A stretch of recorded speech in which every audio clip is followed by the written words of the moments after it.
Dunia ini tak diatur oleh kebaikan. Ia diatur oleh kekuatan. Dan ada negara-negara tertentu yang begitu kuat, begitu misterius, dan begitu ditakuti. Bahkan tanpa harus menembakkan satu peluru pun. Mereka bukan sekadar negara besar. Mereka adalah simbol dominasi. Negara-negara ini bisa membuat ekonomi dunia terguncang hanya dengan sebuah kebijakan. Bisa menghentikan perang atau justru menyulutnya. Ada yang ditakuti karena teknologinya, ada karena kekuatan militernya, dan ada juga karena mereka tidak bisa prediksi. Pertanyaannya, siapa 3 besar negara paling ditakuti di dunia saat ini? Apa yang membuat mereka bisa berdiri di atas yang lain? Dan nomor 3 ini dijamin bikin kamu kagum. Karena kekuatannya bukan cuma soal senjata, tapi soal kecerdasan dan pergerakan diam-diam.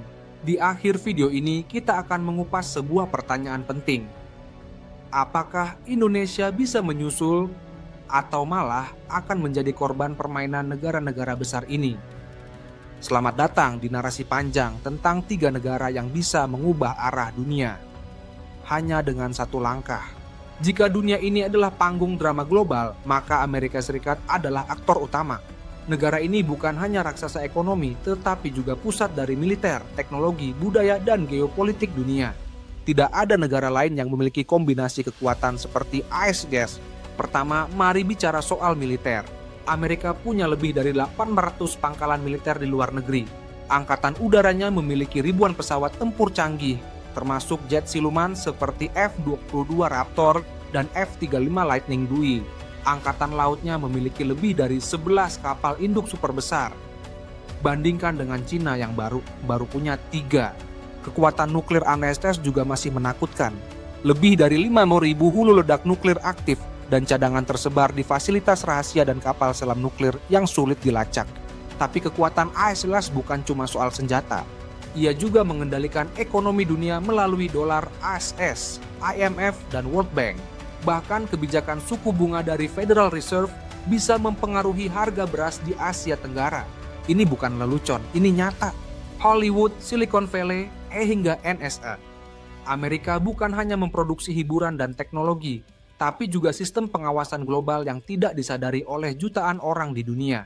Yang membuat AS ditakuti bukan cuma kekuatannya, tapi juga keberaniannya menggunakan kekuatan itu. Lihat Irak, Afghanistan, Libya, dan Suriah.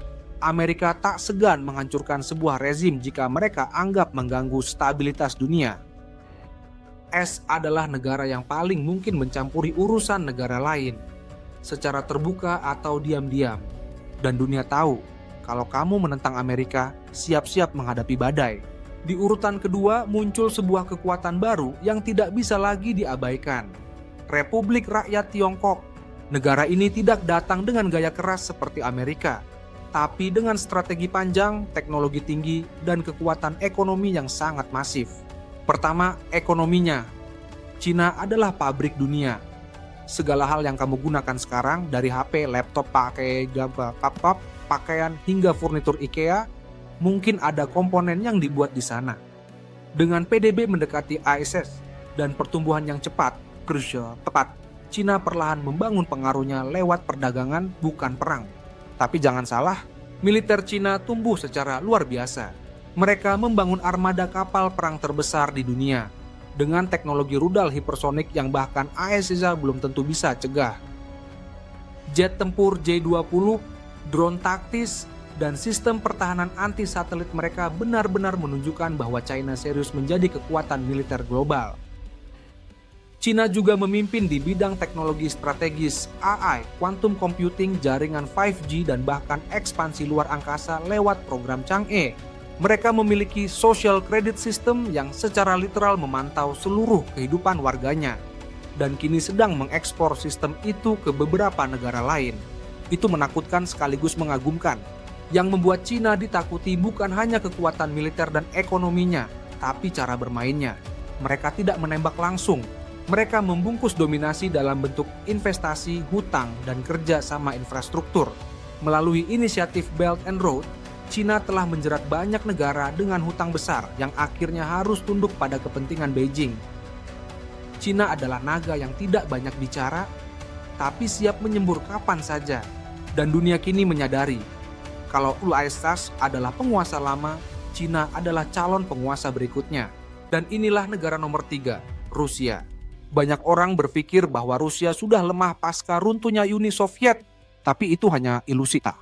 Rusia hari ini adalah negara paling tidak bisa ditebak, paling penuh kejutan, dan paling berani menantang sistem global. Pertama-tama, kita tidak bisa mengabaikan kekuatan militer Rusia.